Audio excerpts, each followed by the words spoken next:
Hello दोस्तों, स्वागत करता हूँ आप सबका, आप सभी का अपना यूट्यूब चैनल बेस्ट एजुकेशन में। आशा करता हूँ दोस्तों आप सब अच्छे होंगे और बहुत ही मस्त तरीके से अपनी तैयारी पे लगे होंगे। दोस्तों आज का सेशन हमारे किस टॉपिक पे है ये आप थंबनेल देख के समझ ही गए होंगे।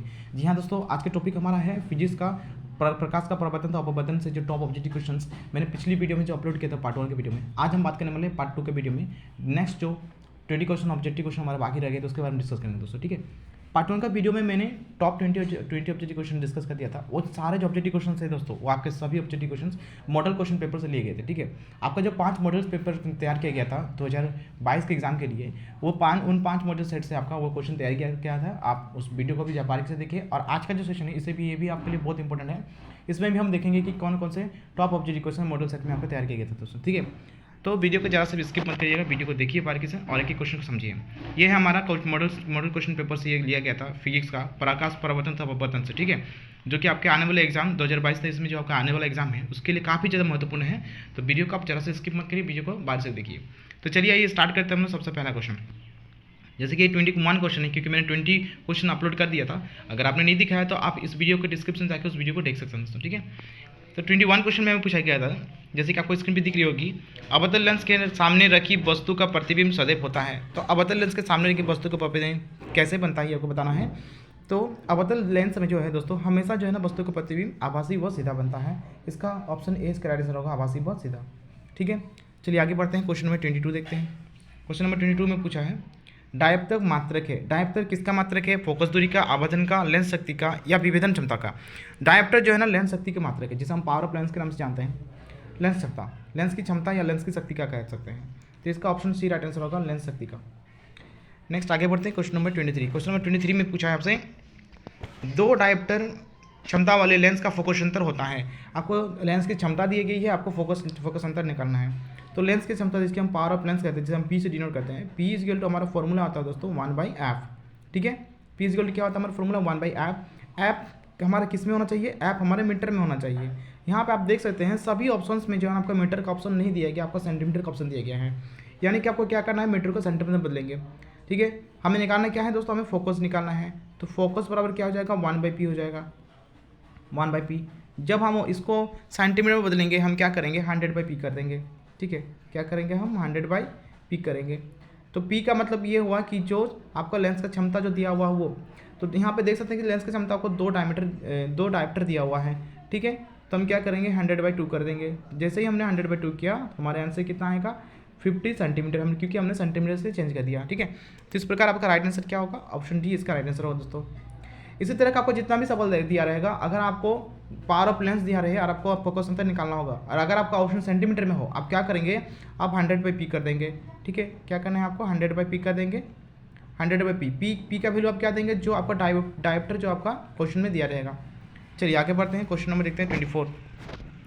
क्वेश्चन नंबर 24 में आपसे पूछा है, यदि आपतन कोण का मान 60 डिग्री है तो परावर्तन कोण का मान क्या होगा। आपतन कोण का मान 60 डिग्री दिया गया है, परावर्तन कोण का मान बताना होगा। तो देखिए आपतन कोण जो है ना परावर्तन कोण के बराबर होता है। हमने परावर्तन के 2 नियम पढ़ा है, ठीक है। परावर्तन के दूसरा नियम क्या था कि आपतन कोण परावर्तन कोण के बराबर होता है। इस प्रकार हम कह सकते हैं कि हमारा परावर्तन कोण का वैल्यू कितना होगा, 60 डिग्री होगा। तो ऑप्शन सी इसका राइट आंसर होगा। नेक्स्ट आगे बढ़ते हैं, क्वेश्चन नंबर 25 देखते हैं। क्वेश्चन नंबर 25 में आपसे पूछा है, मुख्य अक्ष के समांतर आने वाली किरणें दर्पण से परावर्तन के बाद जिस बिंदु पर मिलती है उस बिंदु को क्या कहते हैं। तो मुख्य अक्ष के समांतर आने वाली प्रकाश की किरणें दर्पण के परावर्तन के बाद जिस बिंदु पर मिलती है, ठीक है, उसे फोकस कहते हैं। उसे फोकस के नाम से जाना जाता है। तो इसका राइट आंसर होगा option A, focus. Question number 26 देखते हैं। क्वेश्चन नंबर 26 में आपसे पूछा है, यदि वक्रता त्रिज्या का मान 54 सेंटीमीटर है तो फोकस दूरी क्या होगा। हम जानते हैं दोस्तों फोकस दूरी जो होता है वो वक्रता त्रिज्या का आधा होता है, r/2, ठीक है। तो यहाँ पे हमें फोकस दूरी निकालना है। हमें वक्रता त्रिज्या कितना दिया गया है, 54 सेंटीमीटर। उसका हम /2 कर देंगे तो ये कितना आएगा हमारा, 27 सेंटीमीटर आएगा दोस्तों, ठीक है, 27 सेंटीमीटर। इस प्रकार इसका राइट आंसर क्या होगा, ऑप्शन सी इसका राइट आंसर होगा दोस्तों, 27 सेंटीमीटर। चलिए नेक्स्ट आगे बढ़ते हैं, क्वेश्चन नंबर देखते हैं 27। क्वेश्चन नंबर 27 में आपसे पूछा है, अवतल दर्पण के सामने किसी वस्तु को कहाँ पर रखा गया है जिससे उसके समान आकार का उल्टा प्रतिबिंब बनेगा। अवतल दर्पण में हम किसी वस्तु को कहाँ पर रखें जिससे उसका समान आकार का और उल्टा प्रतिबिंब बनेगा। अवतल दर्पण में आपका वह वास्तविक उल्टा प्रतिबिंब बनता है। लेकिन जब हम किसी वस्तु को केंद्र पर रखते हैं, वक्रता केंद्र पर, तो उसका समान आकृति बनता है। ठीक है, जितना वस्तु का बीम का आकार है उतना ही प्रतिबिंब का आकार भी होता है, समान होता है। तो ऑप्शन सी इसका राइट आंसर होगा। बीम का आकार प्रतिबिंब के आकार के बराबर होता है वक्रता केंद्र पर जब हम रखते हैं, तो ऑप्शन सी इसका राइट आंसर होगा। नेक्स्ट आगे बढ़ते हैं क्वेश्चन नंबर 28। क्वेश्चन नंबर 28 में आपसे पूछा है अवतल दर्पण का उपयोग निम्नलिखित में से किस वस्तु में किया जाता है। अवतल दर्पण का उपयोग हम गाड़ी के हेडलाइट में करते हैं दोस्तों। ठीक है, और उत्तल दर्पण का उपयोग हम क्या करते हैं, साइड मिरर के रूप में करते हैं। तो अवतल दर्पण का उपयोग हम गाड़ी के हेडलाइट में करते हैं, इसका ऑप्शन बी राइट आंसर होगा। नेक्स्ट आगे बढ़ते हैं क्वेश्चन नंबर 29। क्वेश्चन नंबर 29 में पूछा है प्रकाश की किरणें एक माध्यम से दूसरे माध्यम में जाने पर अपने मुख्य पथ से विचलित हो जाना कौन घटना कहलाता है। प्रकाश का अपवर्तन कहलाता है। प्रकाश का अपवर्तन की परिभाषा क्या है, प्रकाश का एक माध्यम से दूसरे माध्यम में विचलित हो जाना, एक माध्यम से दूसरे माध्यम में प्रवेश करना। ठीक है, प्रकाश का अपवर्तन का परिभाषा क्या होती है, प्रकाश का एक माध्यम से दूसरे माध्यम में प्रवेश करने की घटना को हम प्रकाश का अपवर्तन के नाम से जानते हैं। तो इसका राइट आंसर होगा ऑप्शन बी। नेक्स्ट आगे बढ़ते हैं क्वेश्चन नंबर 30। क्वेश्चन 30 में आपसे पूछा है निम्नलिखित में किस पदार्थ में प्रकाश की चाल सबसे अधिक है। निम्नलिखित में किस पदार्थ में प्रकाश की चाल सबसे अधिक होगी। तो प्रकाश की चाल सबसे अधिक होगी वायु में दोस्तों। ठीक है, यहाँ पे देखिए ऑप्शन सी में आपको वायु दिया गया है। देखिए सबसे अधिक जो प्रकाश की चाल होती है वो होता है वायु में या फिर निर्वात में। अगर यहाँ पे आपका ऑप्शन में निर्वात दिया होता तो हम निर्वात पे हम टिक करते हैं। ठीक है, हालांकि यहाँ पे निर्वात का ऑप्शन नहीं दिया गया, हम वायु पे टिक करेंगे। बर्फ, केरोसिन, हीरा, इसमें प्रकाश की चाल अधिकतम नहीं होती है, सबसे अधिकतम किस में होती है, वायु और निर्वात में होती है। ठीक है, चलिए नेक्स्ट आगे बढ़ते हैं क्वेश्चन 31। क्वेश्चन 31 में हमसे पूछा है उत्तल लेंस के सामने किस स्थान पर वस्तु को रखने से उसका सीधा आवर्धित प्रतिबिंब बनता है। तो सीधा और आवर्धित प्रतिबिंब सिर्फ और सिर्फ एक ही कंडीशन बनता है, कब बनता है, जब हम किसी वस्तु को प्रकाशीय केंद्र और फोकस के बीच में रखते हैं। प्रकाशीय केंद्र और फोकस के बीच में जब रखेंगे तो वस्तु का सीधा आवर्धित प्रतिबिंब बनता है, आवर्धित मतलब बड़ा प्रतिबिंब बनता है। ठीक है, तो इसका ऑप्शन बी इसका राइट आंसर होगा। नेक्स्ट आगे बढ़ते हैं क्वेश्चन नंबर 32 देखते हैं। क्वेश्चन 32 में पूछा है लेंस की क्षमता का मात्रक क्या है। तो लेंस की क्षमता का मात्रक होता है डायप्टर, इसे हम डायप्टर के नाम से जानते हैं। ऑप्शन सी इसका राइट आंसर होगा। Question number 33। क्वेश्चन नंबर 33 में पूछा है एक न्यूमेरिकल यहाँ पे दिया गया है 10 सेंटीमीटर ऊंचा एक वस्तु किसी लेंस के सामने रखा गया जिससे वह 3 गुना बड़ा प्रतिबिंब बना, उस लेंस द्वारा उत्पन्न आवर्धन क्या होगा। तो आवर्धन जो होता है, आवर्धन होता है प्रतिबिंब की ऊंचाई बटा बीम की ऊंचाई, यानी एच डैश बाई एस। यहाँ पे सवाल में ये क्या गया कि जो 10 सेंटीमीटर ऊंचा एक वस्तु है उसका जो प्रतिबिंब है उससे 3 गुना बड़ा बन रहा है। ठीक है, 3 गुना बना यानी कि उसका प्रतिबिंब कितना होगा, 3 गुना बना यानी कि 30 सेंटीमीटर होगा। ठीक है, और आपका बीम कितना सेंटीमीटर का, बीम है आपका 10 सेंटीमीटर का, तो इसका आवर्धन क्या होगा, हम यहाँ पे क्या करेंगे 30/10 करेंगे तो हमारा आंसर आ जाएगा क्या आएगा 3 सेंटीमीटर। 3 आवर्धन क्या आएगा 3 सेंटीमीटर। ठीक है, हालांकि यहाँ पे हमारा सेंटीमीटर में हमारा मात्रक नहीं दिया गया है तो लेकिन 3 दिया गया है, तो आप देख सकते हैं कि ऑप्शन बी में इसका राइट आंसर है 3। कितना होगा आवर्धन, कितना होगा हमारा 3 होगा। चलिए नेक्स्ट आगे बढ़ते हैं, क्वेश्चन नंबर 34 देखते हैं।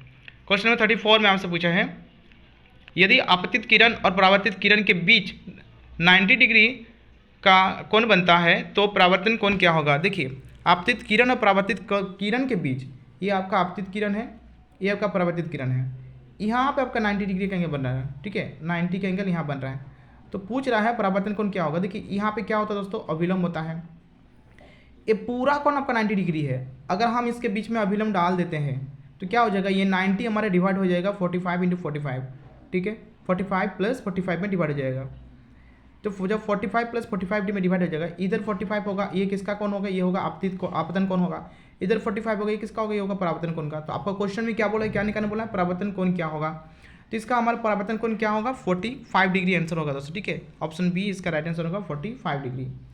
नेक्स्ट आगे बढ़ते हैं, क्वेश्चन नंबर 35 देखते हैं। क्वेश्चन नंबर 35 में आपसे पूछा है ध्रुव और वक्रता केंद्र को मिलाने वाली रेखा को क्या कहते हैं। तो ध्रुव और वक्रता केंद्र को मिलाने वाली रेखा को मुख्य अक्ष के नाम से जाना जाता है।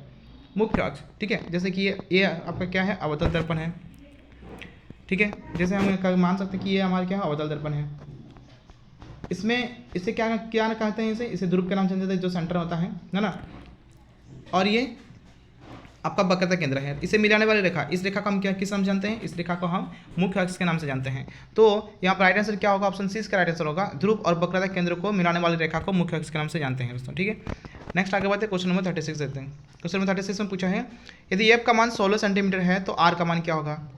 एफ का मान 16 सेंटीमीटर, आर का मान क्या होगा। हम जानते हैं आर इज हमारा होता है 2f। जो वक्रता त्रिज्या होती है वो फोकस दूरी का 2 गुना होता है। 2f होगा। तो यहाँ पे जैसे 2f यानी कि हम 16 का दोगुना कर देंगे तो 16 दुगनी हमारा होता है कितना, 32 होता है। तो ऑप्शन ए इसका राइट आंसर होगा 32। नेक्स्ट आगे बढ़ते हैं, क्वेश्चन नंबर 37 देखते हैं। क्वेश्चन 37 में पूछा है, किसी अवतल दर्पण में वस्तु कहाँ रखा गया है जिससे उसका सीधा और आवर्धित प्रतिबिंब बनेगा। अवतल दर्पण में जब हम वस्तु को ध्रुव और फोकस के बीच में रखते हैं तभी उसका प्रतिबिंब जो है ना सीधा बनता है और आवर्धित बनता है, ठीक है, ध्रुव और फोकस के बीच में। नेक्स्ट आगे बढ़ते हैं, क्वेश्चन नंबर 38। क्वेश्चन 38 में पूछा आपसे, उत्तल दर्पण का प्रयोग निम्नलिखित में किस वस्तु में किया जाता है। तो उत्तल दर्पण का प्रयोग हम करते हैं किसमें, साइड मिरर के रूप में। आप अपने पीछे से आने वाले गाड़ियों को देखने के लिए हम साइड मिरर के रूप में उत्तल दर्पण का उपयोग करते हैं, क्योंकि उत्तल दर्पण का दृष्टि क्षेत्र जो ज़्यादा होता है वो वस्तु का छोटा प्रतिबिंब बनाता है, जिससे हम जब बहुत सारे पीछे की वस्तुओं को देखने में हम समर्थ हो सकते हैं, ठीक है। तो इस प्रकार हम कह सकते हैं कि उत्तल दर्पण का जो प्रयोग है वो गाड़ी के साइड मिरर के रूप में होता है। नेक्स्ट आगे बढ़ते हैं, क्वेश्चन नंबर 39। क्वेश्चन नंबर 39 में आपसे पूछा है, जल में सिक्का डालने पर वह अपनी वास्तविक स्थिति से ऊपर उठा दिखाई देता है, यह प्रकाश के किस घटना को दर्शाता है। तो प्रकाश का अपवर्तन को यह घटना को दिखाता है, ठीक है। प्रकाश का अपवर्तन क्या होता है, प्रकाश का एक माध्यम से दूसरे माध्यम में प्रवेश करने की घटना को प्रकाश का अपवर्तन कहते हैं। जब हम जब हम सिक्का को जल में डालते हैं तो हमें कैसा नजर आता है, हम देखते हैं कि सिक्का ऊपर उठा हुआ दिखता है। ये अपवर्तनांक के कारण होता है, ठीक है, प्रकाश का अपवर्तन के कारण होता है। तो इस प्रकार हम कह सकते हैं कि ये घटना का नाम क्या है, प्रकाश का अपवर्तन है, ठीक है। नेक्स्ट आगे बढ़ते हैं, क्वेश्चन नंबर 40। क्वेश्चन 40 में आपसे पूछा है, लेंस के किस बिंदु पर प्रकाश की किरणें अपने मुख्य पथ से विचलित नहीं होती है। जो लेंस है, जब लेंस में कोई भी बीम का किरण जो है जब प्रकाशीय केंद्र से होकर गुजरती है तो वो विचलित नहीं होती है, वो क्या होता है, प्रकाशीय केंद्र से सीधा पार हो जाती है, ठीक है, चाहे वो उत्तल लेंस हो चाहे वो अवतल लेंस हो। तो इसका राइट आंसर होगा ऑप्शन बी, प्रकाशीय केंद्र से सीधे मार्ग से गुजर जाती है, वहाँ से विचलित नहीं होती है, ठीक है। तो ये था हमारा टॉप ऑब्जेक्टिव क्वेश्चन था, ये टॉप 20 ऑब्जेक्टिव क्वेश्चन था। इससे पिछले वीडियो में मैंने टॉप 20 ऑब्जेक्टिव क्वेश्चन बना दिया है। इस तरह का और भी फिजिक्स का सभी चैप्टर्स का ऑब्जेक्टिव क्वेश्चन पाने के लिए हमारे चैनल को सब्सक्राइब करिए, लाइक करिए, अगर वीडियो का अच्छी लगी तो वीडियो को लाइक करिए और इसे ज़्यादा से ज़्यादा शेयर करिए दोस्तों, ठीक है। मैंने केमिस्ट्री का सभी चैप्टर्स का टॉप ऑब्जेक्टिव क्वेश्चन बना दिया है, मॉडल सेट्स का। अगर आपने उसे नहीं देखा है तो आप वीडियो के डिस्क्रिप्शन जाकर उसे देख सकते हैं, और आप हमारे टेलीग्राम ग्रुप को ज्वाइन कर सकते हैं। टेलीग्राम ग्रुप से क्या हो जाएगा, आपको पूरा इस वीडियो का PDF मिल जाएगा, केमिस्ट्री का पूरा नोट्स मिल जाएगा, ठीक है, जिससे आप आसानी से तैयारी कर सकते हैं। तो आशा करते हैं दोस्तों वीडियो को अच्छी लगेगी, वीडियो को शेयर करें, वीडियो को प्यार दें और हमारे चैनल को जरूर सब्सक्राइब करें दोस्तों। थैंक यू एवरीवन, मिलेंगे नेक्स्ट वीडियो में एक नेक्स्ट टॉपिक के साथ, तब तक के लिए थैंक यू एवरीवन।